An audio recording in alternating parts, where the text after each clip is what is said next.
নমস্কার বন্ধুরা, আজকের এই ডিজিটাল যুগে আমাদের সবচেয়ে বড় সমস্যাটা কোথায় জানেন? আমাদের কোনো ফোকাস নেই, এনার্জি নেই এবং অল্পতেই আমরা মানসিক ও শারীরিকভাবে ক্লান্ত হয়ে পড়ি। সারাদিন ফোন স্ক্রল করা, অনিয়ন্ত্রিত জীবনযাপন আর মনের ভিতরে অস্থিরতা আমাদের আত্মশক্তিকে একেবারেই নিঃশেষ করে দিচ্ছে। আমাদের প্রাচীন ভারতীয় সংস্কৃতি ও আয়ুর্বেদে এই সমস্ত সমস্যার একটাই মহা সমাধান বলা হয়েছে, সেটা হলো ব্রহ্মচর্য।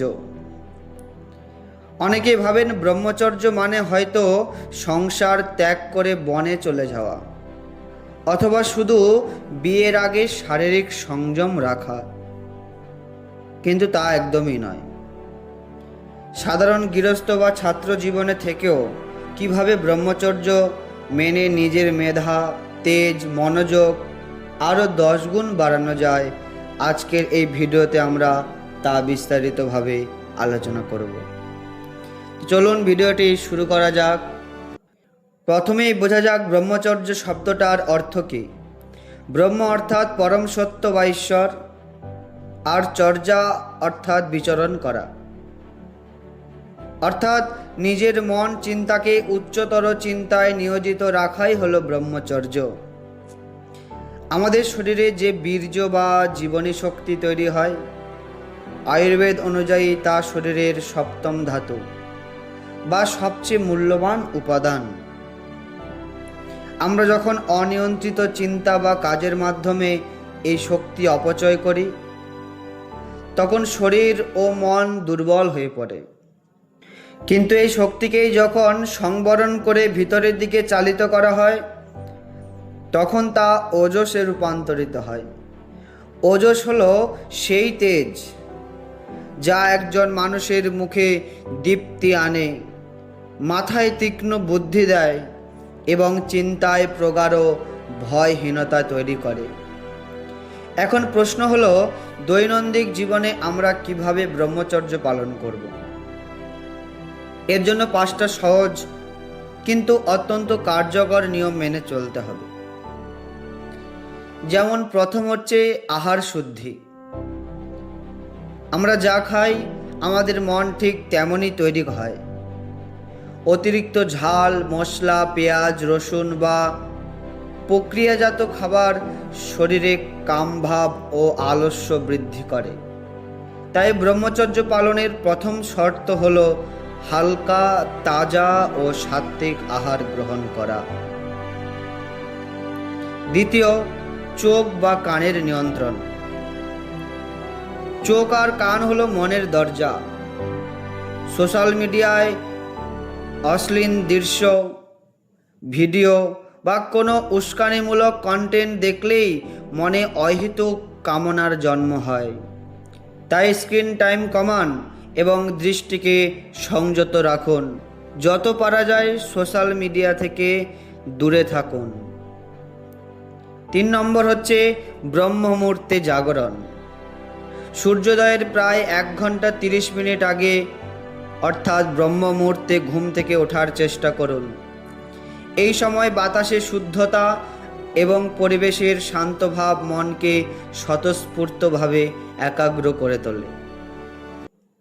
4 নম্বর, শরীর চর্চা ও প্রাণায়াম। শারীরিক শক্তিকে সঞ্চিত রাখতে নিয়মিত ব্যায়াম করা অতি প্রয়োজন।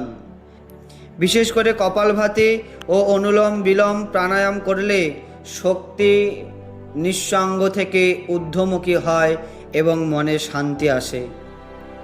5 নম্বর, কুসঙ্গ ত্যাগ করুন এবং সবসময় সৎসঙ্গে থাকুন। যেসব মানুষ সবসময় ভোগ বিলাস বা কুরুচিকর আলোচনায় মেতে থাকে, তাদের সঙ্গ পরিহার করুন। এর বদলে মহাপুরুষদের বই পড়ুন, ভালো আলোচনা শুনুন এবং ভালো কাজে নিজেকে ব্যস্ত রাখুন, কারণ অলস মনই বিভ্রান্ত হয়।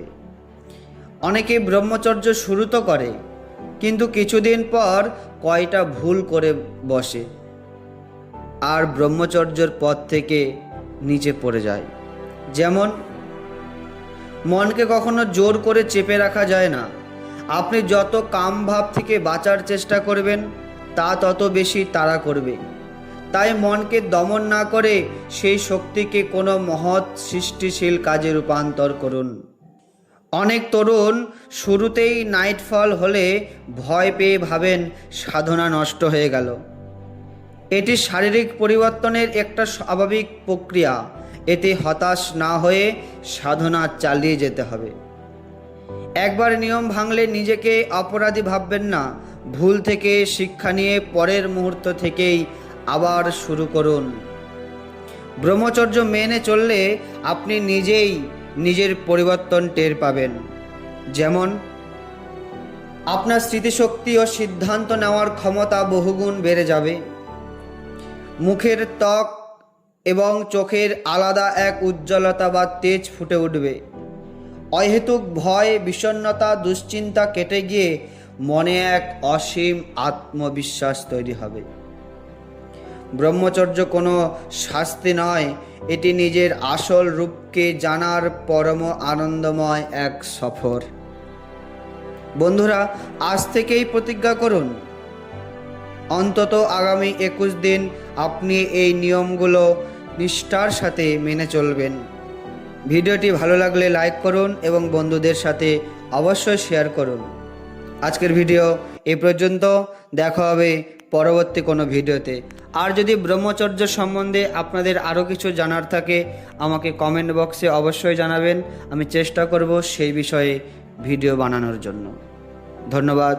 ভালো থাকুন, সুস্থ থাকুন।